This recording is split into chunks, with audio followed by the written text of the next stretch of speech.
Mendoza, yung mga tiga-ombudsman, ayon dun sa pulis na nakausap ko na ayaw namang magpakilala dahil ilang beses pero siya napagalitan ng kanyang mga opisyal kanina na nagsasalita sa media.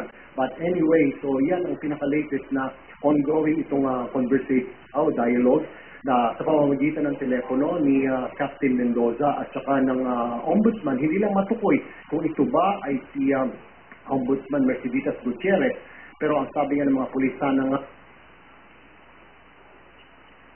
maano man daw kung sabihin lamang ng tiga-ombudsman, sige, we will review your case para matapos na raw itong crisis na ito.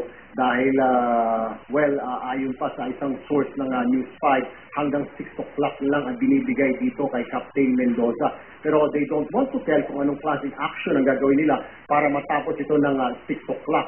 Ang sinasabi lamang nila ay kailangan ma-resolve na ito ng 6 p.m. habang maliwanag pa. Ngayon, kung sinasabi na magkakaroon ng dahas dito, action na heavy police action o operation, wala naman tayo nakikita na SWAT na usually ito ang ginagamit ng PNP para i-neutralize o ang mga ganitong klaseng situation or operation. Pero sa ngayon, wala pa tayo nakikitang SWAT dito.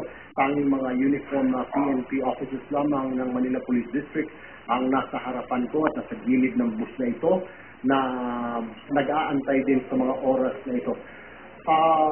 Maya-maya siguro, tatanungin din natin si Colonel Ierba, yung Chief Negotiator, kung ano na ang development doon. But so far, nakita ko, before I left doon sa area na yun, sa Mini Tactical Operations Center nila, ay naka-on yung